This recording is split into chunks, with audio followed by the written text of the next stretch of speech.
On today's hot sheet, I'm discussing Friday's big job report that changed the game on the 10-year, the housing inventory for the week, as well as a Redfin rental report and cash offers for the week. Today is Monday, June 9, 2025. I am Byron Lazine, and the hot sheet starts now.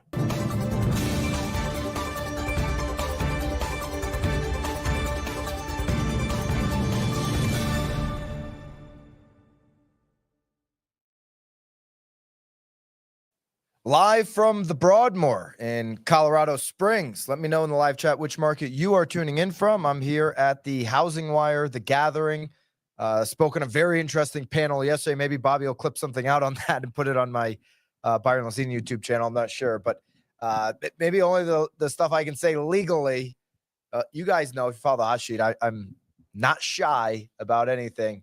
It was an interesting discussion there, but I'll be sharing more throughout the week on my experience. A lot of CEOs, prop tech CEOs, executive suite attendees here at the Gathering, and having a lot of interesting conversations I'll be sharing throughout the week. Certainly, I'm going to do a real word pod still this week. So if you're interested in that stuff, the real word pod's on this channel. Best way to support the content that we're doing here on the BAM YouTube channel is just simply hit the free subscribe button. It's painless. It's free. It's right down below. Hit subscribe. I'll have a new real word up tomorrow. I'll start sharing some stuff there as well as Knowledge Broker. So a lot going on here, but a lot going on in our world. So let's dive into it. This is the only 24-hour look back you get on housing Monday through Thursday when the markets are open in the real estate industry. So we had a jobs report Friday. Touched on it a little bit, just chatting with, Tom and Lisa. We had Damian Eel, CEO of Realtor.com, on Knowledge Broker, so we didn't dive all the way into it. But this report comes out Friday morning, Bureau of Labor Statistics, and you've seen it. But the impact on the 10-year was substantial. Okay, 139,000 on payroll employment increase in May. Unemployment rate unchanged at 4.2%. The 139 on jobs comes in after we saw the uptick a little bit on unemployment, but not over 250. We're not over that 250 number on unemployment that we're watching for on the 4-week moving average. 4-week moving average, 235,000. And so the fact that payroll employment went up above expectations on Friday really created, more of a consensus in the markets that, hey, the job market's pretty strong. I mean, if we take a look at where we're at, here's unemployment. Unemployment unchanged at 4.2%. Go back the last 20 years. This is one of the lowest points, in the last 20 years. Doesn't get much lower than this. Okay. And so unemployment still, we're looking at the hard data here. Some of the soft data I might have to lay off. Some CEOs were Jamie Dimon, gloom and doomer. Okay. JP Morgan. All that's out there, but that's soft data. Jamie Dimon might not be soft in his career, but him saying that we could be entering a recession, it's nothing more than, I don't even know if you'd call it soft data. You just call it a prediction. Take it for what it's worth. The hard data says, wow, there was a lot of jobs, more than expected in May. And when you get that kind of environment, the 10-year says, whoa, remember the 10 years is going to go down if jobs go down. We're not rooting for jobs to go down. But that's just the reality. 10 years says, well, we're going to bump this back up. We're going to go into equities, right? Stock market liked it. Moved over to stock, moved my money over to stocks. Equities right now, jobs are strong. And you've got a 10-year that's back up over 4.5 here to start the week. Really the high level for the last 90. If we look at the last 6, we're not at that peak level of, end of January, beginning of February. But, here we are again over 4.5. Creates an environment where you wake up on the start of this week with about a week and a half before the FOMC meets, and CME Group says 99% chance there's not going to be a cut. 99.9, in fact. I mean, that's as strong a message from CME Group as I've seen 9 days away from the next FOMC meeting. So saw Logan, friend of Knowledge Brokers Pod, saw Logan last night. Bobby's here with me. And we got to see Logan. I should have put the picture up. Hold okay. Maybe, but do you have the picture? I'll see. Hold on. You can throw it up there. Anyways, Logan Motoshami, Housing Wire. We're going to get into some of his data right now as we get into inventory, as we do to start every single week.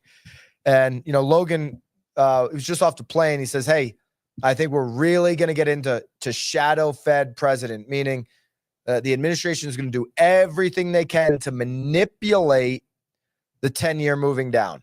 And there's going to be this brewing battle between Trump and Jerome Powell. He's, you think the Elon thing, whether you think it's staged, real, whatever, you think that's the big battle. He thinks it's Trump and it's Powell, and that's going to be the 6 months.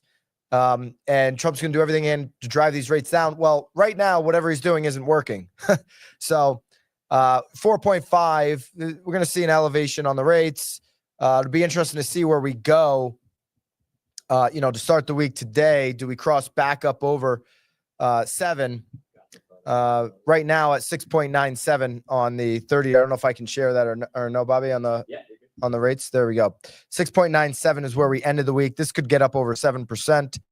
Kind of where we've been bouncing around here in the meantime. What do you have that of? I do. All right, but your selfie with Logan. We'll bring you in here to Colorado Springs. By the way, if you're in Colorado Springs, let me know. There we go.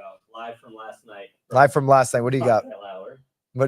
Cocktail hour, which I did not indulge. Did have a cigar with Bobby, but did not have a drink. Where'd you send it? It's shared on screen. It's shared on screen. Yeah. I can't see it on screen, but I guess everybody else can. Okay.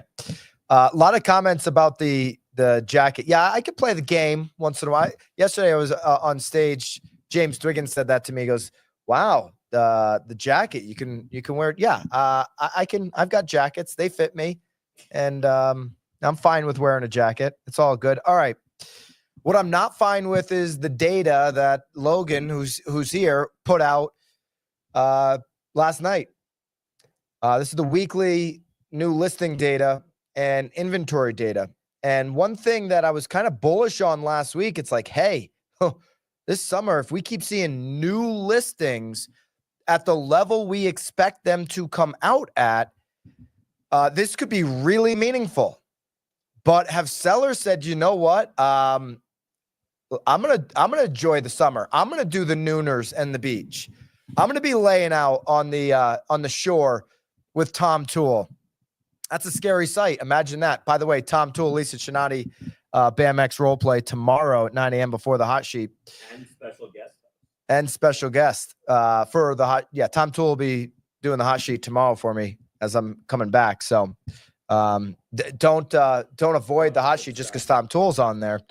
All right, 73,000 disappointing numbers for new listings last week. This is disappointing because this is what was really fueling the last couple of weeks as you saw new listings get, even at that 80,000 level. That's the level you'd expect right now. You saw it in 22, up over 80,000. That's a way more normalized. Closer to 100,000 this time of year would be normal. We dropped down to 73,000 on new listings, 72,000 same week last year. So are sellers already quitting on this summer market? Are they or is this just 1 week of data? We're going to see. The inventory took a hit here on the acceleration that we've seen the last few weeks. I mean, I was saying, hey, we could get into 900,000s at this pace, right? If we follow kind of just continuously going up into October on inventory increases like we did last year, if we followed that same trend, and it was pretty safe to say we're going to be in the 900,000s. Well, we only moved up from 803 last week, 803,000 on single family inventory, according to Altos research, to 808,000. So way better than where we were last year, 32% more than last year, 611,000 last year. Of course, that's a significant upgrade from last year. But you're starting to see that little 1 week of flattening, and that's a 2019 trend where you kind of hover around the same number all summer. So are we going to be more normalized like 2019 where we just kind of sit in the low 8s before you have that seasonal decline at the end of the year on active single family inventory? Or were we going to get back on this kind of a trend that we saw in 24, where it continues to increase into the fall. If we have a continuation of inventory increasing week over week, as we did, last year through the summer, then 900,000 is like, it's going to happen. Now, we also had the number last week, over 1 million. And that's a number that that Realtor.com number includes, all, co-ops and condos. This is the single family. So obviously keeping that in mind, that's a significant milestone number. But if we're just looking at single families, I really like the Altos data because it pulls it out. Okay. As these properties are coming onto the market, staying on the market for longer, we're seeing that DOM increase. We're at the highest level of price cuts we've seen in years. Price cut percentage is at 39%. 33% is typically normal. 39 is well above where we were each of the prior years. 36% for last year. So that's a tick above where we were even last week at 38% on the price cut percentage. Here's the big number. This is one that last night Logan and I were chatting. It is something that he believes is meaningful for the future. This number, 18 straight weeks of positive year-over-year data for mortgage purchase applications. If these rates get to 6, if Trump gets his way, if Scott Bessent gets his way, and stays away from Elon's swinging fist, total tin hat theory there, just throwing it out there. Saw it in the headlines. But if Scott Bessent, Secretary of Treasury, and Trump get their way, and long-term rates move down, and 30-year fix is at 6%. Remember, that's Realtor.com's prediction by the end of the year. Seems unlikely, like where we're at, living in it for now 6 months, that we're going to get there. But Danielle Hale sticking to it from Realtor.com, saying, hey, 6%'s our number by the end of the year. That's a full point between now and then. I mean, with this much, 18 straight weeks of positive year-over-year data, if the rate moves to 6%, transactions move up meaningfully. The number that Logan said to me last night was, we get sustained 6% 30-year fixed, 5.5 million on existing home sales at 6%, but it's got to sustain there for a year. Wow, because we're trending at 4 million. That's 1.5 million more home sales. That's 3 million, 3 million sides. Total pending sales did take a drop. 402,000 on pending home sales versus 393 for the same time last year. So better than last year, but down from the 406,000 we saw last week, and from the 413,000. And this is expected time of year. You're going to see an annualized total pending home sale, or a total pending home sale rather, decline from this point to the end of the year, right? Summer brings the slower season, and that's to be expected. Weekly pending home sales did lift a little bit though, from the week of June, the week prior, June 4, from 68 now up to 69. So a slight bump on weekly, 69,000, a couple thousand more, just under a couple thousand more than same week last year. All right. There's your update on inventory here from Altos Research. Let's take a look at a Redfin report. Glenn Kelman will be here today. Not sure he'll talk to me. Love to talk to him. Invites open. We have the podcast set up. We got some great podcasts coming up. Everybody tweet Glenn Kelman. Everybody let Glenn Kelman go. No, hey, Byron wants you at the pod. He said some things about Redfin that, I got to call it as I see it. Maybe I should just be talking. The Rocket CEO's here. Maybe I should just talk to him. What are you going to tell Glenn to do?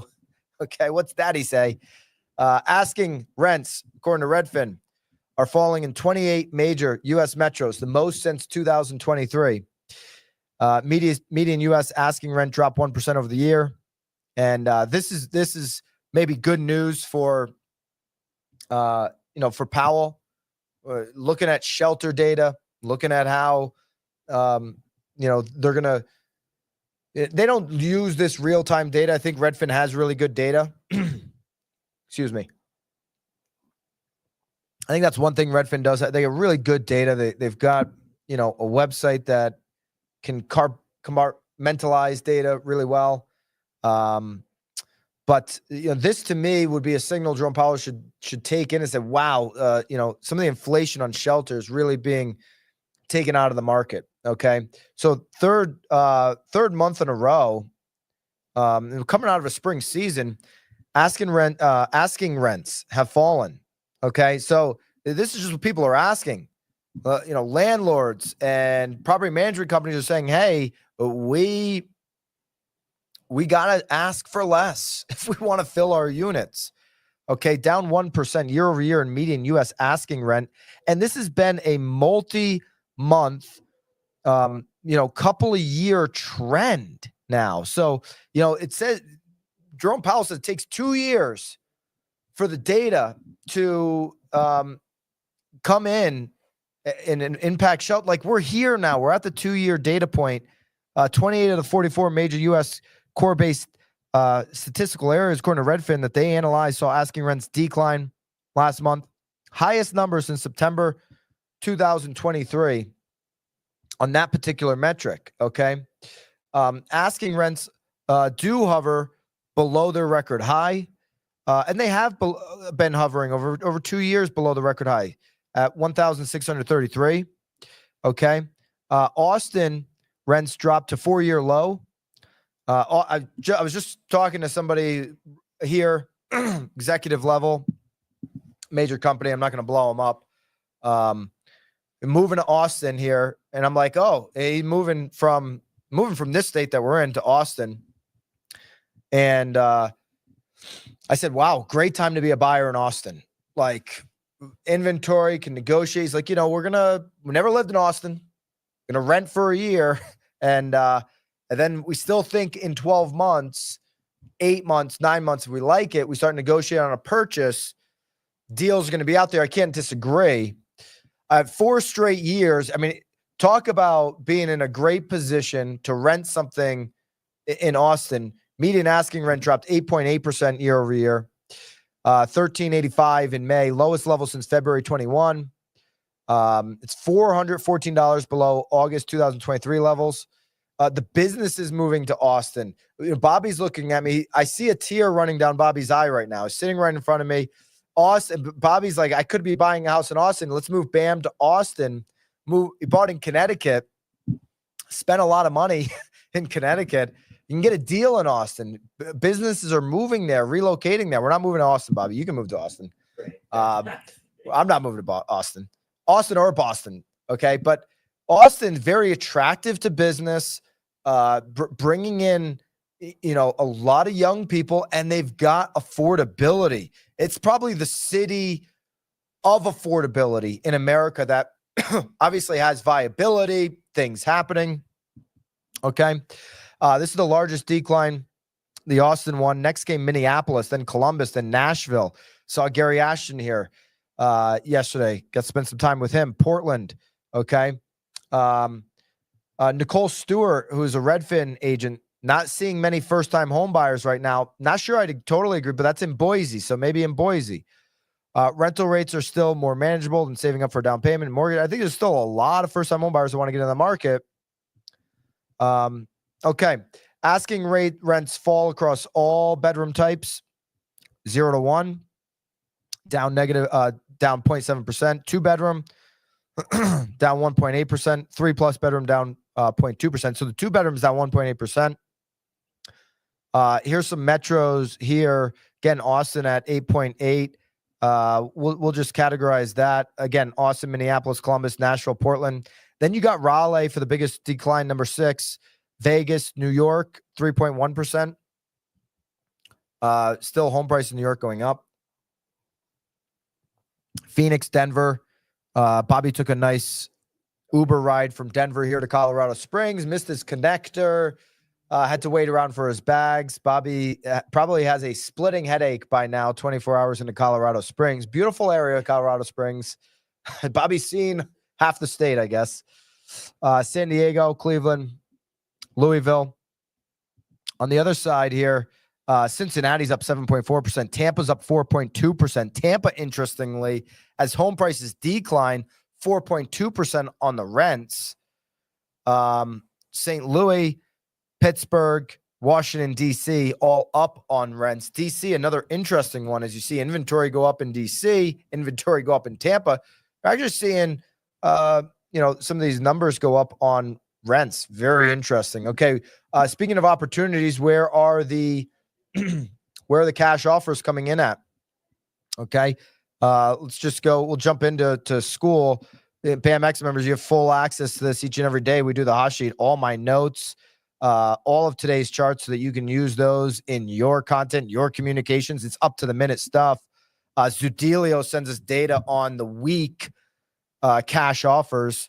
Zudelio, BAMX members get full access to Zudelio. You want to generate offers for your clients, you can do that with Zudelio. And here's where the most cash offers are happening over the last week, the week ending June 6th, that is. Vegas, Atlanta, San Jose, Phoenix, Orlando. Then you got Virginia Beach, Albuquerque, New Mexico. Haven't seen that on the list a lot.